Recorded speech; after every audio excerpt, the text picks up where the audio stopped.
What's up, guys? It's Bolt, and I'm back with another Lords of the Fallen build guide. And in this video, we're going to go over my Strength Inferno build. Now, I mainly use this build for PvP, but you could, by all means, use this build for PvE as well. I'll give you PvE alternatives as we go through this.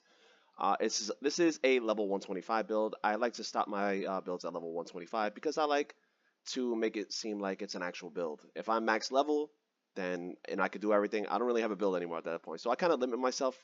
But again, I always encourage you guys to continue leveling up if you do so wish, because the matchmaking for co-op or PvP in this game has no limit.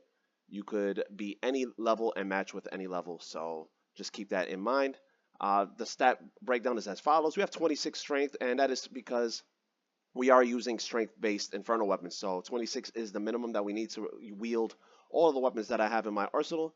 I have Endurance at 19, Vitality at 40, and Inferno is at 75. Now, Inferno is the second soft cap for the Inferno stat, 75. And that is going to give us maximum spell power, basically, for our spells and for the Infernal weapon buff that we do use to boost up our weapons even further. If you are going to progress this even further, then I would recommend getting the strength to its first soft cap at 50. And also trying to get vitality to around 60. I usually leave vitality around 60 on really high level builds and level the other stuff accordingly to my needs. So in this case, I would put up strength to 50 next, and that'll give you a nice generous damage bonus to the physical aspect of these weapons, because these weapons, all of these weapons will be dealing fire and physical damage. So the strength scaling will increase the physical aspect of the weapon. Let's go right into our arsenal now, starting with the Rogar's Reach. And this weapon can be acquired quite early on if you follow Damaro's questline. If you follow it, she will sell it to you as a merchant. And it is a polearm weapon, and polearm weapons are extremely underrated. I don't see many people talking about them. A couple of vets on the Discord talk about them, and let me tell you something, man. This weapon is amazing. Polearms especially have very versatile movesets. They have pokes, they have wide sweeping arc attacks, so they're great for mobbing, they're great for single targets, and the moveset itself, you could just outspace your opponents very easily with the pokes and also the special attack that polearms have. If you do the special attack, which is done by pressing L1 and R2 simultaneously, this attack right here hits for monster damage, monster posture damage, and has crazy reach on it, and it has a little bit of hyper armor on it as well. So very, very good moveset there on the polearm weapons. And for this, we have 2 Shun runes and a Gravix rune on it. And then we're pairing most of our two-handed weapons right here. We're going to be pairing all of our two-handed weapons with the Jeffrey Dagger, which has the Gravix rune on all 3 slots right there. And it's just used to basically boost up our main hand weapon. Next weapon we have here is going to be the Sword of the Flayed. This is a great sword, and it's acquired at the end of the game, unfortunately, but for good reasons, because this thing hits like a freaking truck. And I see a lot of Infernal builds mostly running the Fallen Lord Sword, which is an amazing weapon on its own. It just requires Inferno, and it does the Ignite status. Now, this does not have any status effects on it, but it does do way more damage than the Fallen Lord Sword when you have the stats appropriately allocated. Already, we don't even have the soft cap for strength, and we're already at about a 900 AR attack rating. Once you get to 50, it's going to be well over 1,000 attack rating. So this thing hits like a freaking truck. And the great swords in general are amazing for PvP because they have hyper armor and PvP. I'm sorry, PvE and PvP. They have hyper armor, which means that you will be able, if you're fighting an opponent that has a non-great weapon, you will not be stunned out of your attack. You could basically just trade hits with them. So they'll be tickling you while you're hitting for monster damage on them. And obviously these things have a crazy reach on top of that as well. Again, for the runes for this, we're using 2 Shuns and a Gravix.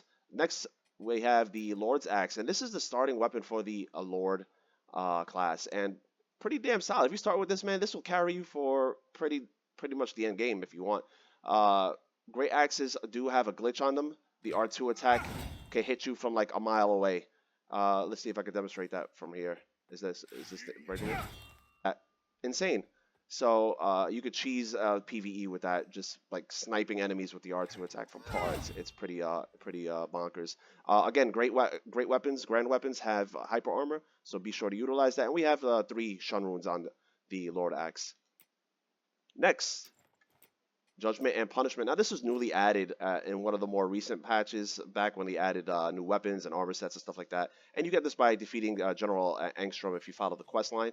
And while these things have very low base damage, unfortunately, you can see right here, just 498. The base damage is low, but it does have an insane special attack once you unlock it at +10. Right there, that has crazy hyper armor, and it does massive damage. So basically, you're just going to be using these for special attacks. Unfortunately, the regular attacks don't do that much damage. But when you do use this weapon, you're going to be using 2 Grayson rings over the 2 Adir Kamar rings. That's the only difference. And for the 2-handed weapons, you use the 2 Adir Kamar rings right there. Next, we have, let's put our Jeffrey Dagger back on. Next, we have the Taxidermist Hammer. Now, I do not PvP with this weapon. This is strictly for PvE. This does not do any fire damage. This is why we use it for PvE. So if you're fighting enemies who are resistant to fire, this is the weapon you will be using, which is quite nice that Inferno has an alternative that could, be able to fight enemies that are resistant to fire, because you don't want to be just locked into just pure fire. That's just a bad idea. So this does physical and wither damage. So if you're fighting somebody like the Spurn Progeny or something like that, then you will be using this right here. Unfortunately, the root slots for this weapon aren't very good, but we have the one, off the top of my head, I don't remember the names of them, but it's the one that increases your Inferno attribute scaling and reduces the Radiance attribute scaling. Crafter's Essence, which will decrease the weight on it. It's the only thing worth putting on honestly. And then the graphics rune on it. So again, this is not a PvP weapon. This is just for PvE. And then next we have the Queen's Head Hammer. Now this thing hits like a freaking truck. It has it's like a top 3 highest attack power in the entire game. With the stats I have, it's already at 1038. When you have max stats, it's like somewhere in the 1300s. It's pretty absurd. But the thing with the Queen's Head Hammer is the special attack. Now this, if you're doing a 2v1, if you invade and you get a 2v1, this is going to be a gank spank killer right here. This freaking thing has hyper armor. And that AoE right there is massive, and it hits for massive damage, man. It is crazy how strong that attack is. It's not quite as strong as like something like the Light Reaper daggers. I don't think I've ever one-shot anybody with it, but it comes close to one-shotting an enemy when you hit them with that. And it has such a wide AoE that you will be able to hit multiple opponents at once, which is why I recommend carrying this in your inventory if you're fighting like a 2v1 when you invade or something like that. Very, very good weapon right there. And then, last but not least, I don't use this weapon, but it is an alternative if you just want to switch it up, and that is the Skin Stealer Cleaver.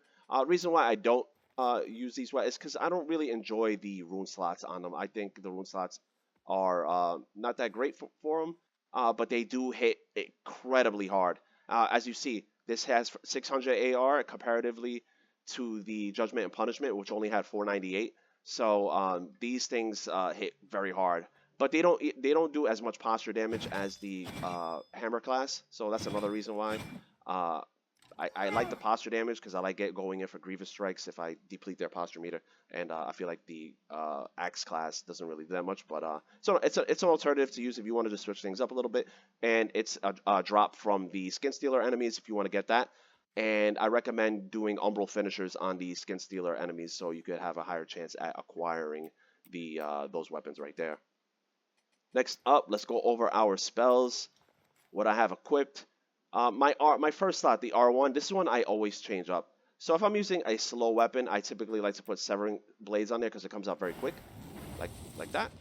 And it comes out very quick to complement my slow attack speed of the weapon. Now if I'm using a faster attack speed like the Judgment and Punishment, then I'll use Incinerating Blast. Now this could be acquired by defeating the Ruiner enemies. That's a drop from them.